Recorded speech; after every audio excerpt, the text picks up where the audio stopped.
There's a kind of poverty that has nothing to do with money. It is when someone hands you their fear and you mistake it for wisdom. It is when someone tells you to be realistic, but what they really mean is, please do not go beyond what I was brave enough to try. And the hard part is, most of the time, they are not trying to hurt you. Sometimes, the people who love you the most are also the people who quietly teach you to think small. Not because they are evil, not because they want you to fail, but because fear gets passed down. Like old clothes, like family stories, like things nobody questions anymore. One generation survives by shrinking. Then they teach the next generation that shrinking is maturity. They call it being practical. They call it common sense. They call it knowing your place. But sometimes common sense is just old fear wearing a clean shirt. And if you're not careful, you will spend your whole life obeying limits that were never yours. You will call it reality, but it was conditioning. You will call it wisdom, but it was fear. You will call it just the way life is, but really, it was somebody else's nightmare handed to you like an inheritance. And this is where you have to wake up, because most people do not fail because they have no talent. They fail because they let someone else define what is possible for them. Your family says, people like us do not do things like that. Your friend says, be practical. Your mother says, get a real job. Your partner says, do not get your hopes up. And if you're not awake, those words do not just pass through your ears. They become your walls. They become ceilings. They become invisible ropes around your mind. Then one day you look around and realize you're not really living your life. You're living inside someone else's fear. Now, I am not saying everyone who questions you is wrong. That would be immature. Some people are wise. Some people see things you cannot see yet. Some people are trying to protect you from real danger. But there's a difference between wisdom and fear. Wisdom says, move carefully. Fear says, do not move. Wisdom says, build skill. Fear says, who do you think you are?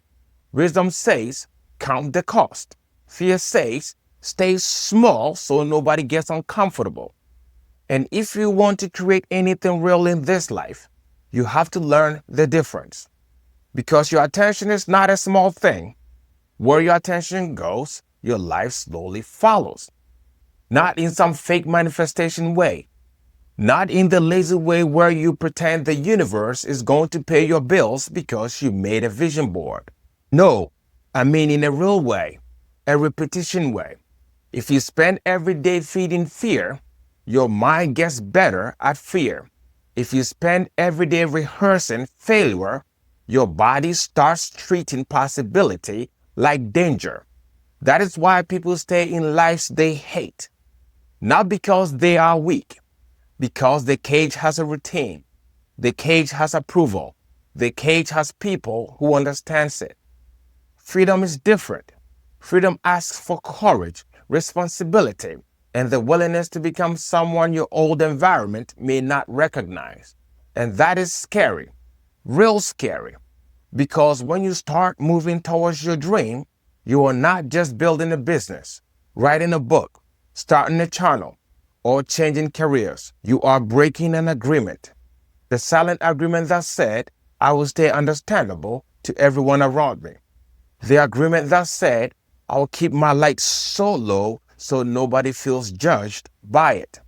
And people feel that, so they may call it unrealistic. They may call it arrogant. They may say, I am just being honest with you. But be careful.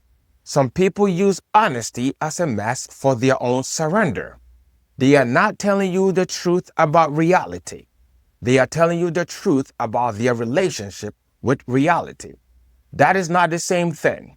A person who gave up on their dream can sound very confident about why dreams do not work.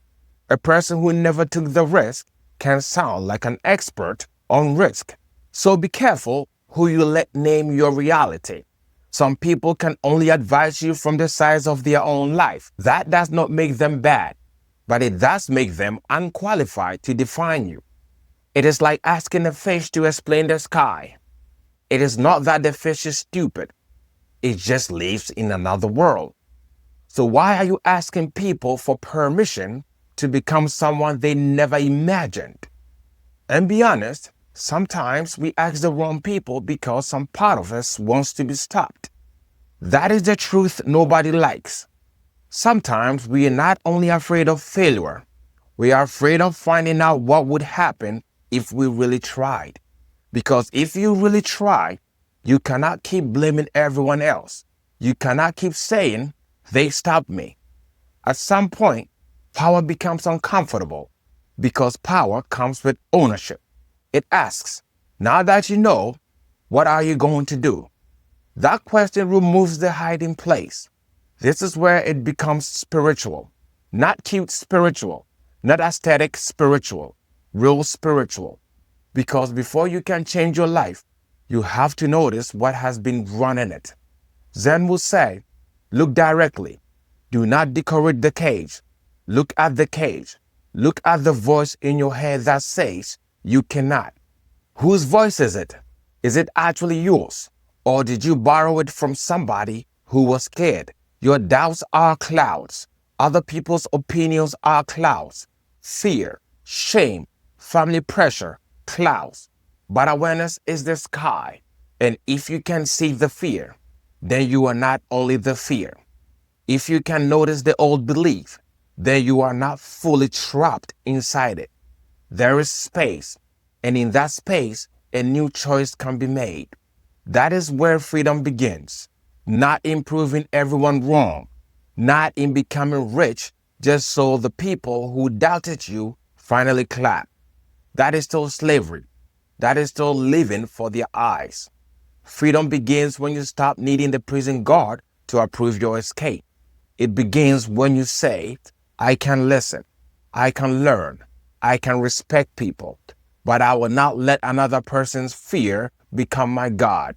That is a sacred line, and you need that line, because if you do not draw it, the world will draw your life for you. Your family will draw part of it. Your culture will draw part of it. Your wounds will draw part of it. Your past mistakes will draw part of it. And one day, you will look at the picture and wonder why it does not feel like you. It is because you never picked up the pen. Now, this does not mean you reject your family. It does not mean you become cold. It does not mean you look down on people who think differently. That is ego. Real growth does not require hatred. You can love people and still not obey their fear. You can honor your parents and still not inherit their ceiling. That is maturity. That is compassion with a backbone.